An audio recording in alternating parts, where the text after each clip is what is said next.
ఏపీలో విచ్చలవిడిగా జరుగుతున్న ఇసుక అక్రమ దందాపై ముఖ్యమంత్రి చంద్రబాబు ఎట్టకేలకు స్పందించారు. సీఎం ఇలాకాలోని దర్జాగా కొనసాగుతున్న శాండ్ మాఫియాను సాక్షి వెలుగులోకి తెచ్చింది. భారీ యంత్రాలతో టీడీపీ నేతలే సిండికేట్గా మారి తరలించుకుపోతున్న దోపిడీని బయటపెట్టింది. సాక్షి టీవీ కథనంతో చంద్రబాబు ఇసుక అక్రమ దందాపై యాక్షన్ తీసుకున్నారు. సాక్షి ఎఫెక్ట్తో సర్కారులో కదలిక. శాండ్ మాఫియాపై స్పందించిన సీఎం ఇంటి పక్కనే ఇసుక అక్రమ రవాణా వెలుగులోకి తెచ్చిన సాక్షి టీవీ కథనానికి స్పందించిన సీఎం చంద్రబాబు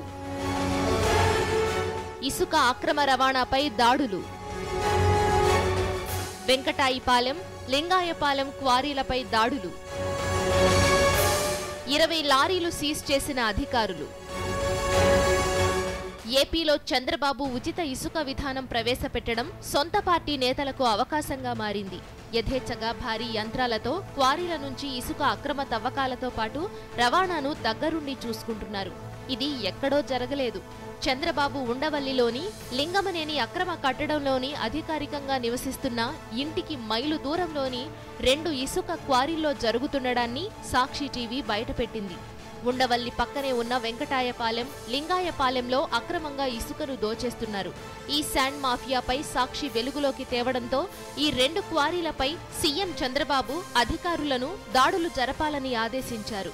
దీంతో శనివారం రెవెన్యూ, పోలీసు అధికారులు సంయుక్తంగా దాడులు నిర్వహించారు. మొత్తం 2 క్వారీల్లోనూ లారీలను తనిఖీ చేశారు.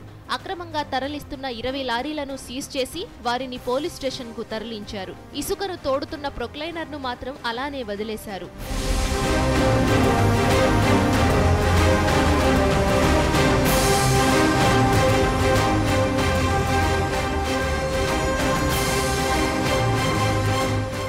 వారం రోజులుగా సీఎం ఇంటి దగ్గరలో జరుగుతున్న ఇసుక అక్రమ దందాతో పాటు రాష్ట్రంలోని అన్ని జిల్లాల్లోని ఇసుక రవాణాపై సాక్షి టీవీ గుట్టు రట్టు చేసింది.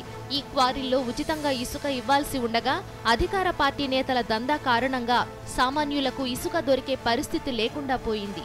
మొత్తం ఇసుకను టీడీపీ ఎమ్మెల్యేలు, మంత్రులు, వాళ్ల కుటుంబ సభ్యులే సిండికేట్గా మారి అమ్మేసుకుంటున్నట్లుగా తేలింది. నెలకు 500 కోట్ల రూపాయల అక్రమ ఇసుక వ్యాపారం సాగుతోంది. సామాన్యుడు ఇల్లు కట్టుకోవడానికి అనుమతి పత్రాలతో వెళ్లినా అక్కడ ఇసుక పోసే పరిస్థితే లేదు. కనీసం సంప్రదించేందుకు అధికారులు కూడా ఉండని పరిస్థితి.